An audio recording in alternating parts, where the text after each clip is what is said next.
Today we're going to learn three chords.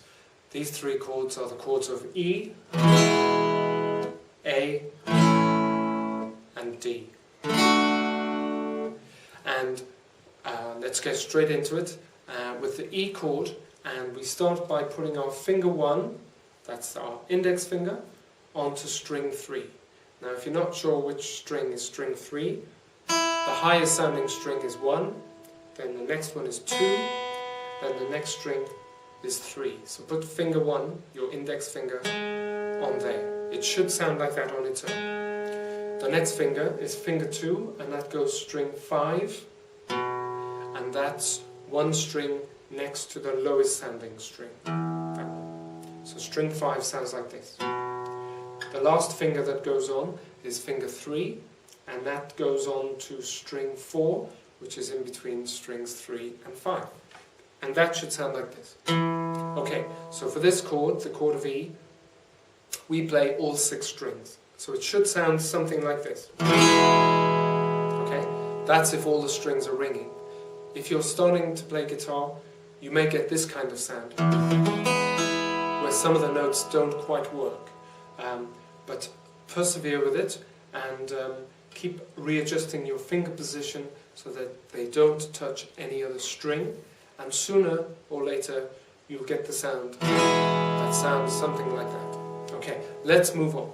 Now we're going to play the A chord next, and the way we change to the A chord is, first of all, we take our fingers 2 and 3 off, like that.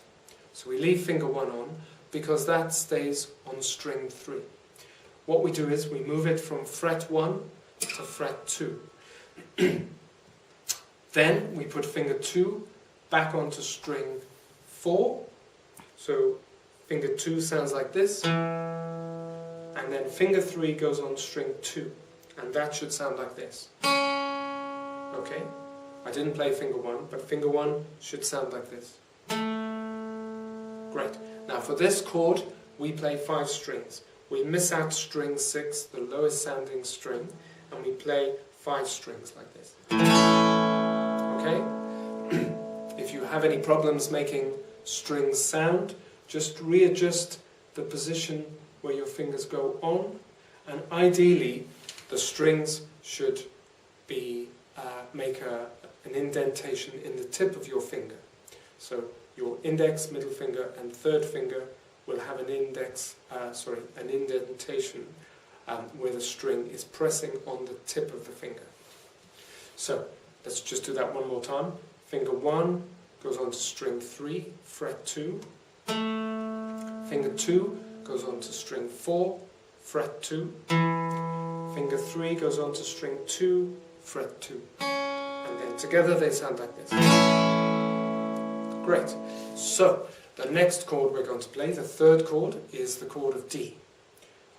D is played with finger 1, and its finger 1 stays in the same position as it did for the A chord. So when we change from A to D, finger 1 hasn't moved. So that stays in position. So then finger 1 is on string 3, finger 2 is on string 4. Sounds like that. Let me make that correction. Finger 1 is on string 3, finger 2 now goes on to string 1, fret 2, and finger 3 on string 2, fret 3. And for this chord, the D chord, we play 4 strings, like that. So in this lesson we've learned 3 chords, the chords of E, the chord of A, and the chord of D, like that.